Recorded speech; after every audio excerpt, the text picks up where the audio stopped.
Party का office होता था बुल्गारिया की, और उस वक्त कहा जाता था स्टालिनिस्ट आर्किटेक्चर अगली।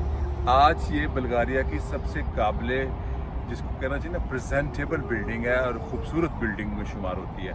और इधर जिस होटल में हम ठहरे हैं, उस होटल में पाकिस्तान के सारे कम्युनिस्ट ठहरे हुए हैं। फैज़ साहब भी ठहरे हैं, सीआर असलम भी वहीं ठहरे हैं, वो बिल्कुल साथ है प्रेसिडेंट हाउस के साथ। और ये नेशनल बैंक है बुल्गारिया का।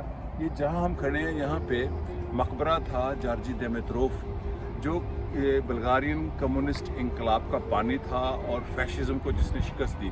मैंने यहाँ पर उनके मकबरे में उनकी मम्मी को देखा हुआ है, और उनकी मम्मी जैसे लेनिन की मम्मी है और जैसे हो ची मिन्ह की मम्मी है, वो यहाँ होती थी। जब 1989 में कैपिटलिज्म आया तो ये मकबरा कहते हैं एक दिन में बना था, और इस मकबरे को गिराने में कई दिन लग गए। इसकी तफसील मैं अपनी किताब में पेश करूँगा। ये पीछे अब होटल है, और अब लिखा हुआ है बुल्गारियन टूरिज़म। पहले बल्कान टूरिज़म होता था। ये पैलेस था कबलस 1944 सोशलिस्ट इंकलाब से पहले। अभी आर्कियोलॉजिकल म्यूज़ियम है, और ये वो बिल्डिंग है जो मेरे मोबाइल के ऊपर पिछले 6 साल से मेरी डीपी क्या उसको बोलते हैं उसमें है।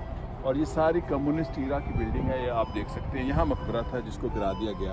अब यहाँ एक पार्क है और कैफ़े हैं, बड़ा खूबसूरत। लेकिन सोफिया बड़ा खूबसूरत शहर है, और सोफिया मेरा नॉस्टैल्जिया है, और बुल्गारिया मेरा वो मुल्क है जिसने मेरे पॉलिटिकल थॉट्स को फाइनलाइज किया। ये है वो बिल्डिंग जो कम्युनिस्ट पार्टी का पहले सेक्रेटेरिएट होता था। आजकल यहाँ मुख्तलिफ पार्लियामेंट के मेंबरान को ऑफिस दिए हुए हैं।